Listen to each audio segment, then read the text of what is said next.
नमस्कार, स्वागत आहे तुमचं माझ्या यूट्यूब चॅनलमध्ये. आज मी बनवणार आहे झणझणीत अशी चिकन थाळी. अगदी सोप्या पद्धतीने आणि झटपट होणारी ही रेसिपी आहे. त्यामुळे हा व्हिडिओ तुम्ही शेवटपर्यंत बघा आणि ही रेसिपी तुम्हीसुद्धा नक्की ट्राय करा. चला तर मग आपण आपल्या रेसिपीला सुरुवात करूया.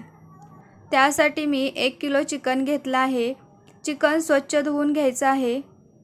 आता आपण त्याला मसाले लावून घेऊया. सगळ्यात अगोदर चवीनुसार मीठ टाकायचं आहे. त्यानंतर आपण हळद 1 चमचा टाकली आहे आणि 1 चमचा चिकन मसालासुद्धा आपल्याला यामध्ये टाकायचा आहे. त्याचबरोबर यामध्ये अर्ध्या लिंबाचा रससुद्धा घालायचा आहे. त्यामुळे आपल्या चिकनला छान अशी चव येते आणि चिकन खायला एकदम झणझणीत आणि चटपटीत असं लागतं. तर अशा प्रकारे आपण हे सर्व मसाले व्यवस्थित आपल्या चिकनला लावून घ्यायचे आहेत आणि हे साईडला ठेवून द्यायचं आहे. आता आपलं चिकन मॅरिनेट होतंय तोपर्यंत आपण मसाल्याची तयारी करूया. त्यासाठी मी इथे 2 कांदे घेतले आहेत, लसूण घेतला आहे, कोथिंबीर, खोबरं, काजू आणि आलं घेतलं आहे. आता यामध्ये काजू मी यासाठी घेतले आहेत, काजूमुळे आपल्या सुक्कं चिकन आणि रश्श्याला छान असा घट्टपणा येतो. आता जर तुमच्याकडे काजू नसतील तर तुम्ही फोडणीमध्ये बाजरीचं पीठसुद्धा घालू शकता. आता हे सर्व आपल्याला एकदम व्यवस्थित भाजून घ्यायचं आहे.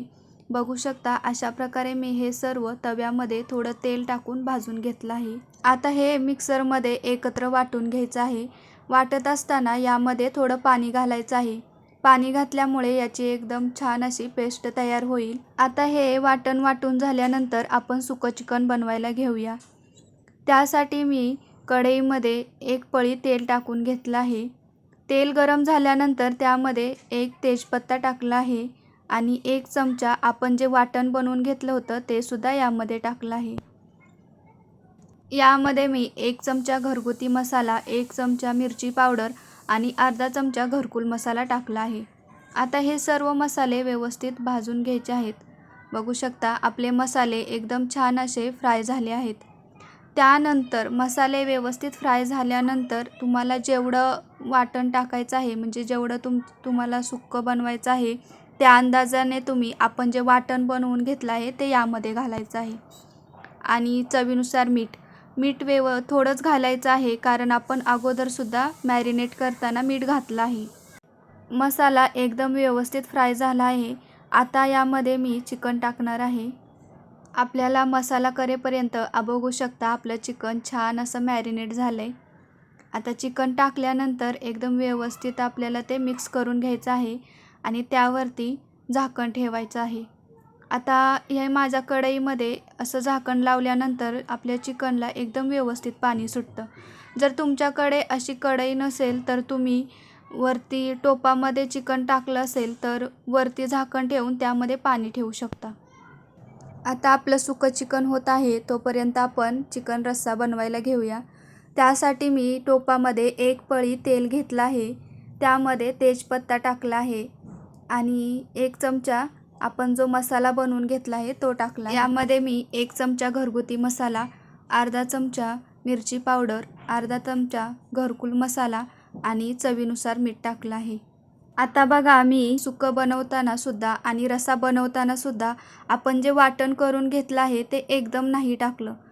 अगोदर तेलामध्ये वाटण 1 चमचा टाकलं आहे आणि त्यानंतर आपले मसाले टाकले आहेत.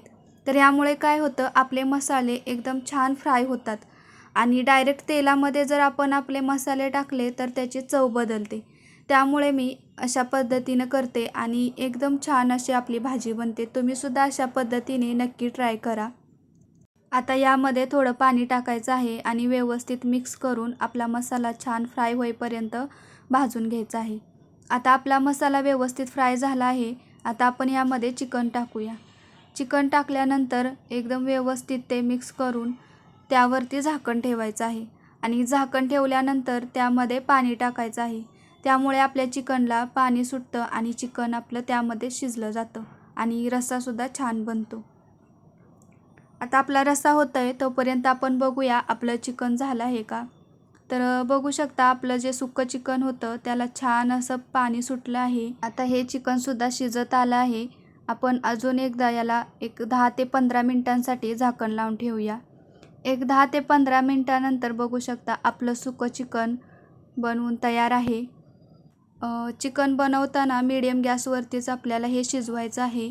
त्यामुळे पूर्ण मसाल्याची चव आपल्या चिकनमध्ये उतरते आणि चिकन खायला एकदम असं चवदार होतं. आता आपलं सुकं चिकनसुद्धा तयार आहे आणि त्याचबरोबर आपला रस्सासुद्धा बनवून तयार आहे. अशा प्रकारे मी एकदम सोप्या पद्धतीने चिकन थाळी बनवली आहे. आता याबरोबर तुम्ही चपाती किंवा मग भाकरीसुद्धा खाऊ शकता. आणि नॉनव्हेज म्हटलं की राईस आणि लिंबू कांदा हे तर आलंच. तर अशा प्रकारे बघू शकता आपली झणझणीत अशी चिकन थाळी बनवून तयार आहे. अगदी झटपट आणि सोप्या पद्धतीने आपण इथे याची रेसिपी सांगितली आहे. त्यामुळे आपला व्हिडिओ शेवटपर्यंत बघा आणि तुम्हीसुद्धा ही रेसिपी नक्की ट्राय करा. आणि व्हिडिओ आवडल्यास व्हिडिओला लाईक, शेअर आणि सबस्क्राईब करा.